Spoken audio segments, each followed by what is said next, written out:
Hey, folks, welcome to another episode of the Security Table where Matt can't stop laughing. It's been a while since you've heard from us. We were traveling the world. No, we weren't. we were In just our busy. minds. Yeah, I wish we could In our say VR that handsets. in our VR headsets. We were at the Eiffel Tower. We were at The fear of the mind. yeah. I don't even know what that means. The fear of the mind. Hold on. Now, Izar, if you're watching the video stream, prepares to be striking a pose. He's about to say Vogue for all you kids of the 80s Blue out steel. there. So yeah, I'm Chris Romeo, joined as always by Matt Coles and Izar Tarandosh, and we unpack the wild, the crazy, the underside of security. What is on the underside of the security table? Is it just gum? Like used chewing gum, or what would we find there? That's an interesting question. I never considered that one. Don't you dare ask an AI agent either. Get out of here with your You're asking, AI. who are you asking there, Chris? What's I don't on know the what it is, but underside it's of the shiny. security table? Is it just, did someone just chew gum and like stick it under the security table? The And seedy that's where you underbelly find of the security table. it? Ooh, security table after dark. That's I a like that completely episode. different episode. Yeah, that's true. All right, well, let's get into this. We got a couple of let's deal with this. Gems. A couple things to deal with here. Let's deal with this supply chain attack one first, because I think it's the easiest one, because what is old is new again, I think, is the answer. Because you guys remember the first Unicode attack, right? You're old enough for that. Oh my I God, think. Unicode was well, maybe still is horrendous. Is it single byte? Is it double byte? No, Is it triple byte? it's 4 bytes. There's But like bytes for everybody. the legacy attack, if I remember, we're going back a while, but I believe that the legacy Unicode attack was equivalent to a ... Well, at the end of the day. It let you escape directories and things and execute code in places I other think than. there were a couple of web. things, right? There Yeah. was, first off, there was the stack overflows, right? So you had Unicode characters. If you only planned for UTF-8 and then suddenly you got UTF-16, you got double byte characters and you can overflow buffers, Okay. right? And then you also had like similar looking characters from a different character set that allowed for phishing and spoofing and whatnot. And then I guess you were talking about characters that behaved equivalently as ... Wasn't familiar with that one, but that one sounds That's the plausible one that I too. saw in the incident response world. That's the one that our customers were getting hit with. Well, that was, you weren't thinking about zip slip, were you? Because zip slip was No. where you have embedded ... in zip Yeah, files. that was later. Yeah, zip slip was later. I feel like the Unicode attacks were years before the zip slip attack, but it's entirely possible. Yeah, I mean, Unicode is like IPv6, right? It's it's been around for ages, and people use it all the time probably without thinking about it. Although if you're in the Python world, you have to think about it constantly, because I don't know about you, but I get character encoding issues on occasion. that sounds like a reason to use a different programming language. No comment. Show me one that handles it properly every time. Hold on, let me just have AI create one real quick. Yeah, And but the problem in this one, bringing us back to the present, is that apparently there is this new thing out there where UTF is being used to add invisible code inside packages out there. And of course, humans can't see invisible code unless you have X-ray vision or, see invisibility or something. which, to tell you the truth, I think it was a wasted name of an attack. This could easily, they called it Glass War. They named it? Yeah, it could easily have been the attack of the invisible characters. Glassworm. Glassworm. Who calls it Glassworm? That's lame. Right? And the invisible code. yeah, The shadow knows. they say, okay, you get this invisible code inside popular packages that get downloaded, so it becomes a supply chain issue. And SAST, conventional SAST, won't see this because the characters are quote unquote invisible. So Well, it, the SAST will still see the characters. It just yeah, won't, but it won't interpret them as as anything nefarious. Which brings me to my first point here. They give an excerpt of code found out there. And it's, as expected, a loop that's mapping the UTF characters into something that's more readable and blah, blah, blah, and filter and whatnot. But then comes the last line. Eval, buffer, from string. So looking at my watch, it's 2026. Eval. Are we still looking at code and seeing eval and not saying this is evil? I mean, talk about unintended consequences, right? Fine, you have this whole invisible thing happening and it's nefarious and it's horrible, but it ends up in an evil. Yeah, your linter should catch that. Never mind static analysis. Your freaking eyes should get that. But the problem is that at the end of the what really irks me, the last character of the article, and these are not the original researchers, it's just somebody writing on the research. The best way to protect against the scourge, it means that it's all over the place, right? Thousands and thousands. That's an LLM word. It could be anywhere. It could be anywhere. Who knows? Right. On the other side of the security table, including of supply chain attacks, is to carefully inspect packages and their dependencies before incorporating them into projects. This includes scrutinizing package names and searching for typos. Yeah, let me go to my developers and just tell them that now I expect them to check for typos inside the code. Wait. If everything's invisible, what are they looking for? Clearly, for the evidence of absence of evidence of knowns, unknowns, plus typos. Look for something strange. Well, why typos though? I mean, if you can inject invisible characters into code, why can't you inject invisible characters into a title and make it properly named with no typos with invisible characters, with embedded characters? Hey, therefore, that's why they continue the paragraph and gave you some clarity. If suspicions about LLM use are correct, malicious packages may increasingly appear to be legitimate, particularly when invisible Unicode characters are encoding malicious payloads. So, again, what is the mitigation here? It's for humans to look at something that they can't see. Yeah, that sounds like a plan. No. Wait, not only they can see, but also has typos. How about a simple grep looking for a certain set of Unicode characters? I mean, add it to your linter and be done with it. Right? If you find it, you don't need to review any further. It's suspect. Throw it away. Right? They did say that there are legitimate cases for this. I don't know of any. If anyone has any good examples of when you would want to use UTF Unicode characters that are invisible to humans, maybe for control codes, maybe it's control characters we're talking about here. But what if I want to store a secret in my code? Would you store it as invisible characters? Yeah, I was just joking. For those who don't know, for those who aren't familiar with that term, security by obscurity. That's what I was thinking. Or in this case, security by data store? Security by invisibility. I mean, that sounds cool. This is just, I don't know. This is not an LLM problem, right? This could have happened for decades. Oh, there's more. Oh, there's more. Yeah, let's make it an LLM problem. Because here in the middle, the researchers suspect that Blastform, the name they assigned to the attack group, is using LLMs to... No, that's not the one. Sorry. Oh,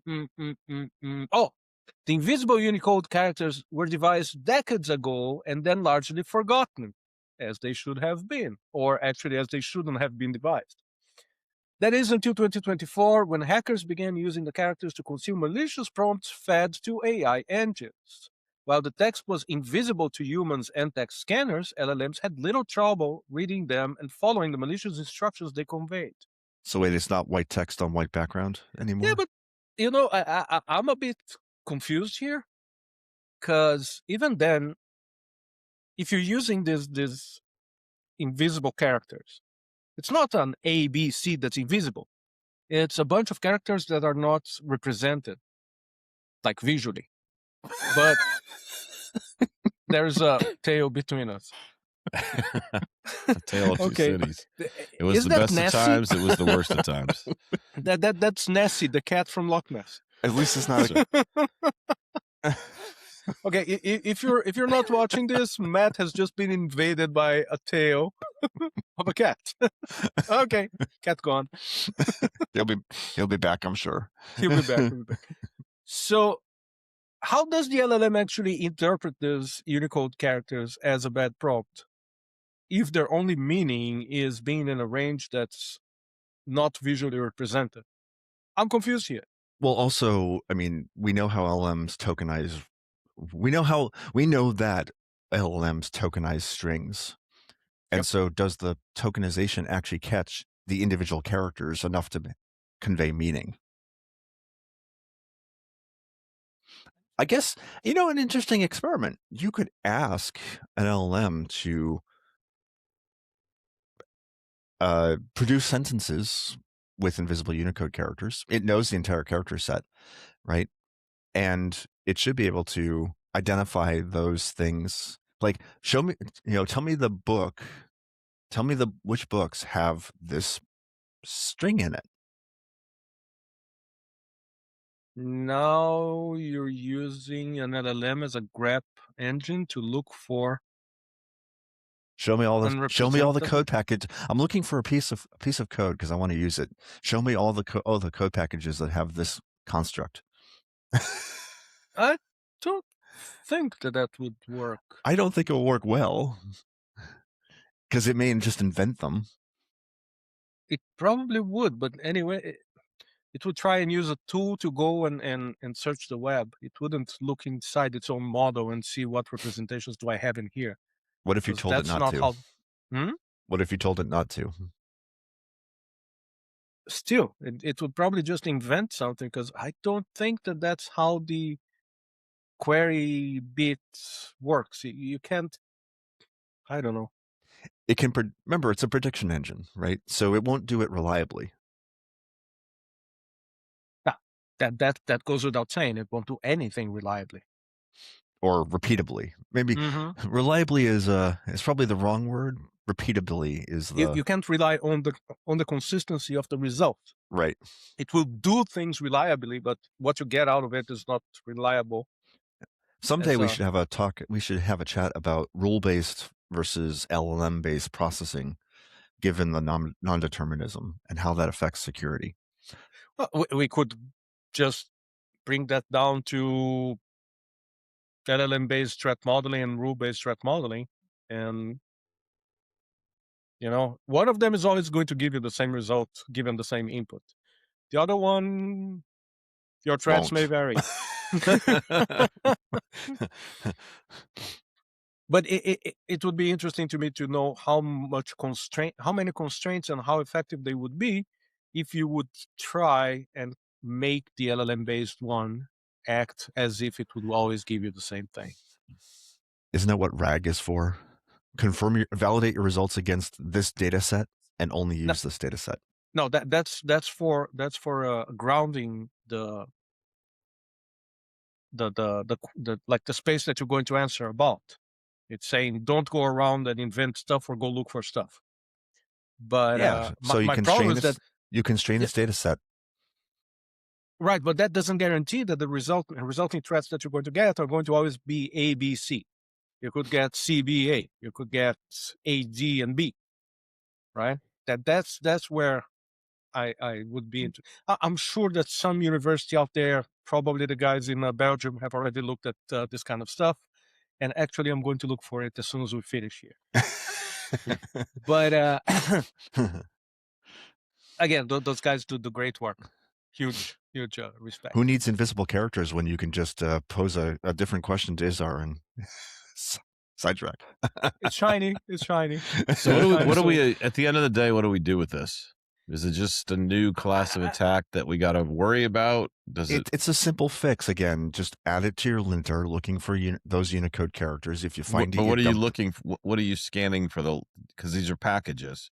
So scanning the packages? You're scanning the from your packages for a linter? range of characters. I'm sorry, but I'm going to go back to the roots here. Like at some point, you have a string that maps to whatever is bad, and that string has to be executed. Well, yeah, but it's if it an doesn't, eval- if it goes to eval, that's obvious. But what happens if it goes to a popen or a system that you That's the thing. expect to see right in the code normally? Would you expect to see something that jumps into user provided or hard coded stuff and just starts executing it? It doesn't have to necessarily be that. If you take an input stream and then you tack on characters to it, right? Maybe you get a command injection. Maybe you introduce a command injection that wasn't there previously. But again, or a SQL injection. But something is going to be executing potentially tainted code. You can flag for that.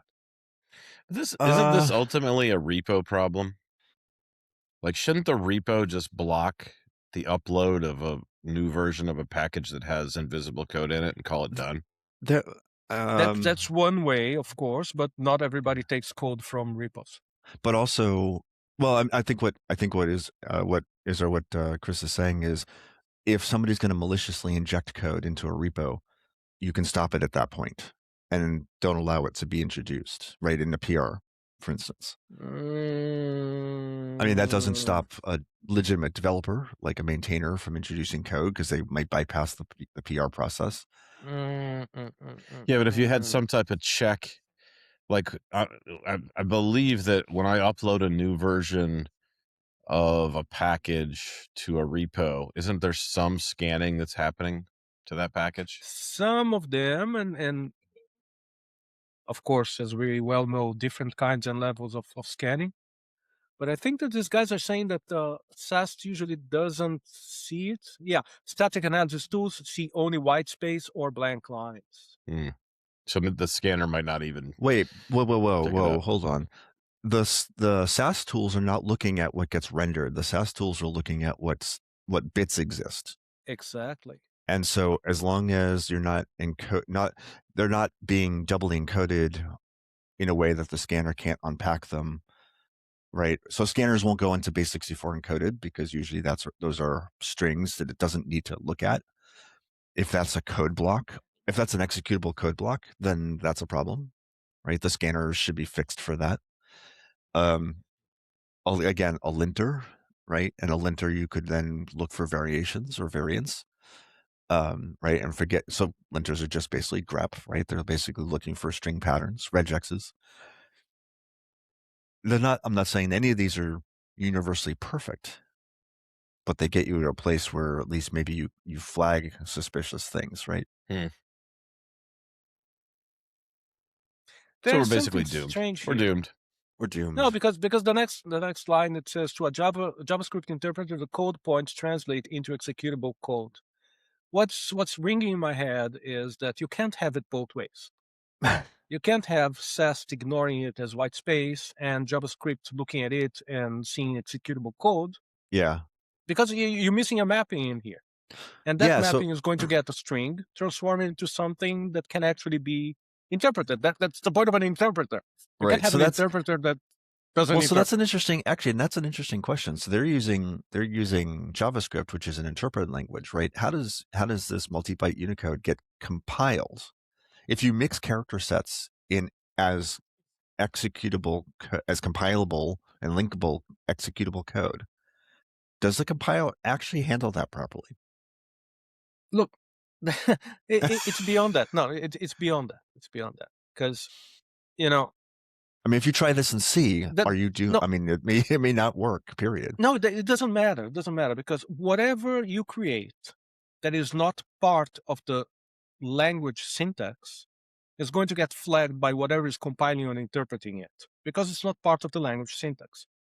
Right, So but in if you order to have use those things, you have to put them into some block that is not compiled or interpreted. So it's either a comment or a string.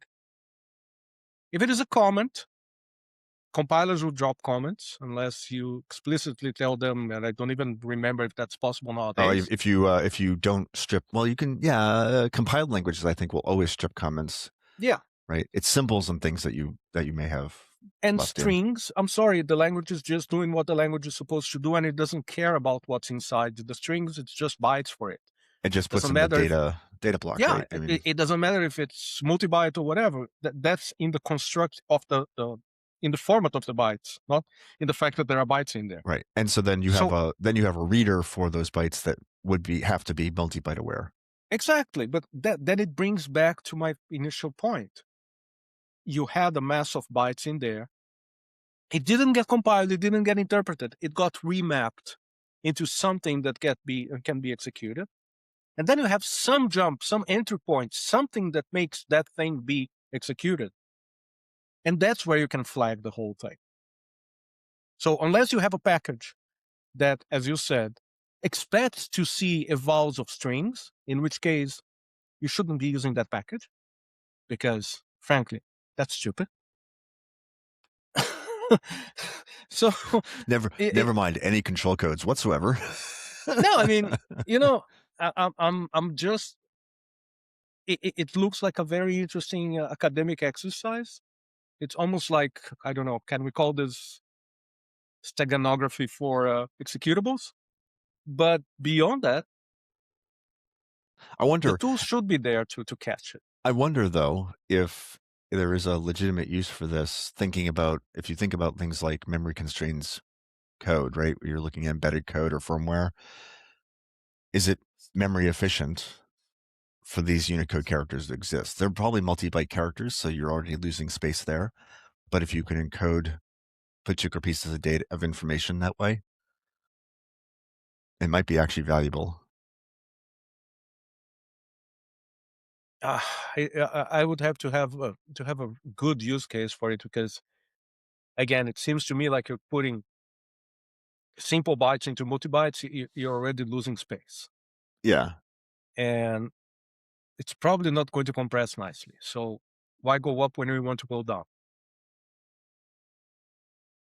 I mean, there must be some use for this thing. Somebody woke up one bright morning and said, "Hey, I think I'm going to create this private use areas or private use access areas in Unicode so that people can do stuff." I don't know what the stuff was that they were thinking about, but there must be some because Unicode is a standard, and hopefully people looked at this and said, "Yeah, we agree. That's a good idea." But right now, I don't know. I'm looking at this thing and I'm saying we should have the tools to deal with this stuff. It's novel, probably, but is it something to lose sleep at 3 a.m? Don't think so.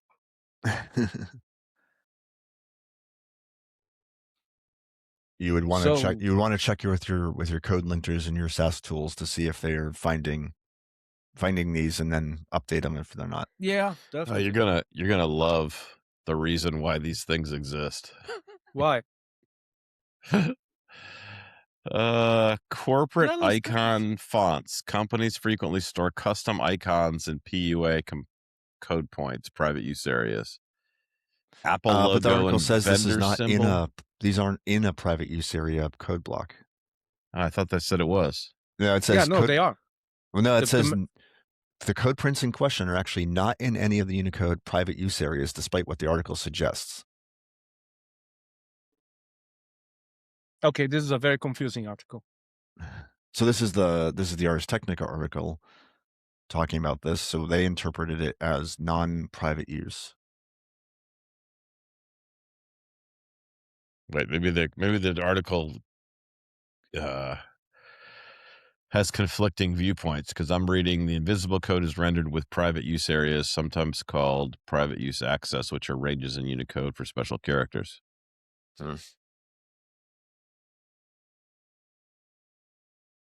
So I think I don't know, sounds like it might be. But the point is, like, they created this private use area for nothing of really any value, for having Oh, I'm a sorry. That corporate wasn't in the icon. article itself. That was in a comment from the article. My bad. So corporate icon fonts, Apple logo and vendor symbols, historic or unencoded scripts, corporate internal documents. Wait, this is getting weird. Specialized typography, emoji before standardization. They used to keep emojis in the PUA. Mm-hmm. Music, And as we know, mathematics, we and need notation emojis. systems.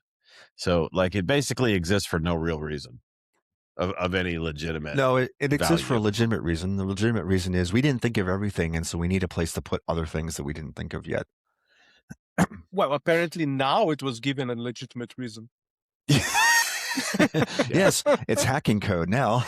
Yeah, it's too high code. This is why we can't have nice things. Exactly. Yes, It's where it always comes back to. It always comes back to variations or inconsistencies in a spec. Anytime you see undefined behavior or put your stuff here, bad things happen. I think that the expression I'm looking for is unintended consequences. Yes. Things like, divide by 0 or there's a host of those in C, like undefined behavior between compilers. Okay, kids listening at home, when you think you have a bright idea about something that's going to revolutionize the future, don't do it. You don't. Okay? Because private use areas, bad idea. Call us, and very much like somebody that we really, really like and respect, all you're going to hear is, but, but, and believe me, nothing like a but to drop your idea in place. Oh yeah, that's worked really well in the past. Right? Yes, but. I love it that we have some proponents of yes and some very strong proponents of yes but, and we pendulum between both of them. You forgot about the most important response. That's No. the stupidest thing I've ever heard. No, that's the stupidest thing I've ever heard in my life. No. That's what everybody's thinking. I'm talking about what everybody's just saying. Say it. Just say it. Be transparent. I think there's an opportunity for you to learn and grow with this. Good. Have you ever tried that on anybody? Yes. Did it work? Wait. What did you try? This is an opportunity for you to learn and grow. I feel like somebody would give you the finger if you said that. I feel like he tried that on me. It was actually a mind trick on Izar. And it worked. You were an early victim, yes. Yeah. Oh gosh. Wait, Izar, did you used to work for Matt? What? Yes, he did. You worked for Matt? Yeah. Okay. All right, we'll have to have a special episode without Izar so we could talk about his work performance. Let's just put it like this. The word surprising was used in the review. Wow, I've never seen that happen. Challenging employee. I can believe that. No, I'm not. Yes, he wants to argue about that. All right. Well, I think we landed somewhere. Yeah. Don't do it. It's just don't do it. Don't do it. It's the inverse of that shoe brand. Don't do it. Oh yeah. We need a T-shirt. We need a T-shirt with a good logo.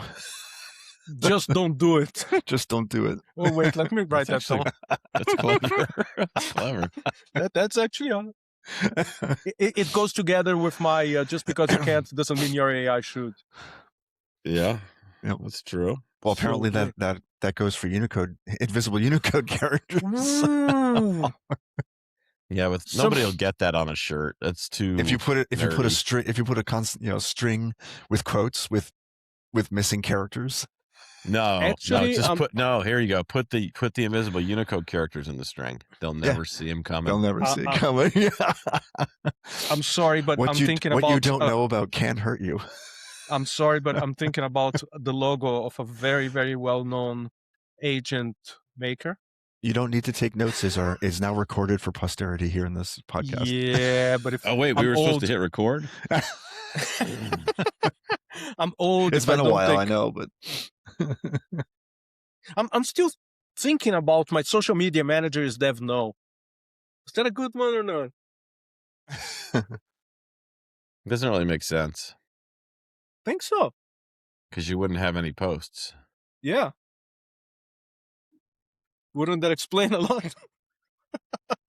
What social media? Oh, what Dev social Random. media are you using that you can actually Dev delete other Random, that'd people's be posts? Dev Random. My social Dev media Random. manager is Dev Yeah, Random. but Dev Random's crap. There's no, it's terrible. Okay, Dev you Random? random. You Dev random. Random. That's pretty crappy too, though, isn't it? I see my RNG with invisible characters. Oh, maybe that's why they exist. Oh, Proceeding in RNG. and that's an interesting. That's an interesting attack. That's an interesting sorry. attack. You have rand prens with nothing inside. As a code review, how would you? You wouldn't know. It would be a fixed string. You'd have. Yeah, but it would rand- cause you to freak out.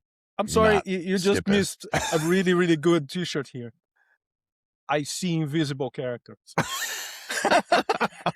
With a picture of Haley Joel Osment on it. Wait. Okay, you can modify that to just go with I see dead code. Wait, don't we have that one? Do you? 0x dead code? I think I saw that one once. Probably on Slashdot. Maybe. Ooh, remember Slashdot when it was good? Yeah, I hadn't thought of that in a long time. Remember? Remember? I remember. Until it was replaced with a little shell script. Yeah. Okay. So the next one in line is I don't know, maybe we should probably save that for another day. Yeah. think so? Yeah. Like We're it's so already interesting. we've already captivated and entertained our audience for our allotted time. We haven't dropped anybody from any running treadmills in a long time. Well, We need to do probably not till this episode. I mean, this is Yeah. riveting television, invisible code, and you. But I have to say, when we do make it to the other article, we have to talk about forcing backgrounds to be the wrong color. When you want a dark mode, please. you don't need to get blasted in your face with. Bah! That's my browser doing that, not I'm like, not whoa. lights in my room. Wait, you don't have the dark mode extension? I have dark theme running. And no, there's an extension for Chrome-based browsers that forces too white stuff, too bright stuff into dark mode. That's actually good because I can see it in our glasses. Right. And so, Well, ready? that's, If you want to turn on the lights. This completes our new segment called Extension Corner.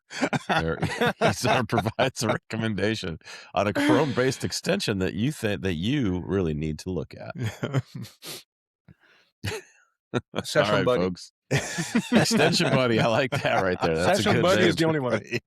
No, it's Oh, the wait, name that of an is- extension that you should look into. We'll save that for next week.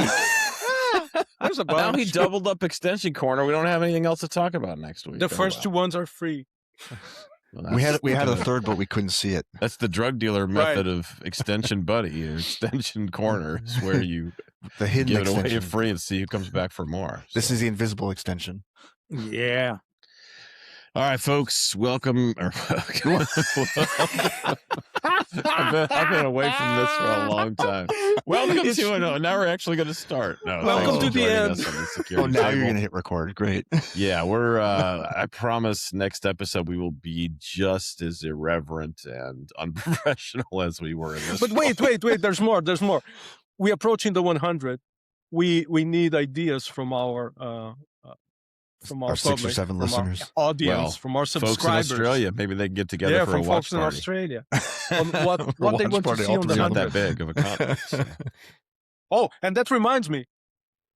There's only one security table. The other one is not a security table. This one is the Yes, this security is the table. original. Oh, I should have started with that. Let's start over. Welcome to the original security table. We are the original.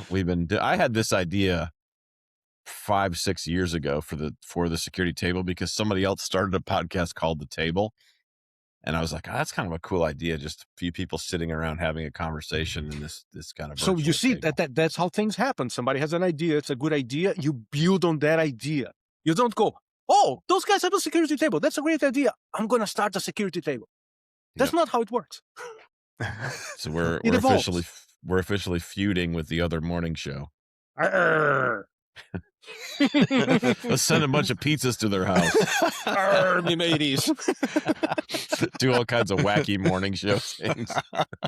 Let's send them some invisible characters. There you go. Put them in an email. They'll never see him. Never see him coming. White on white text. We'll show Well, them. and right now they just got more promotion than they ever had. So That's true. You guys can thank us later. Yeah. Bill's in the mail. All right. Have a great rest of your day, your week, your month, wherever you find yourself on planet Earth. Keep things secure and keep rocking in the free Wait, world. what happens if you're on the moon? Or in space? Elon. The people in the International Space Station are not allowed to have a good day. Well, I hope they're not allowed to have invisible Unicode characters. No, but because they're in a controlled system. If anyone needs them, it's probably them. But you know that in there is like, good morning, good morning, good morning, good morning, good morning, because as it moves, it just keeps going. It's a new day, it's a new day. If anyone on the International Space Station is listening to or watching this podcast, please leave a comment. Send us a message, please. That would be so cool. Is anybody out there? No, don't. You probably have more important stuff to be doing. That's true. Pay attention to the rotating, I don't know, something that controls look where you're going. Thrust or something. All right. With that, I can see the security table from my house. With that, we say adieu. Adieu? Of course we do. Adieu.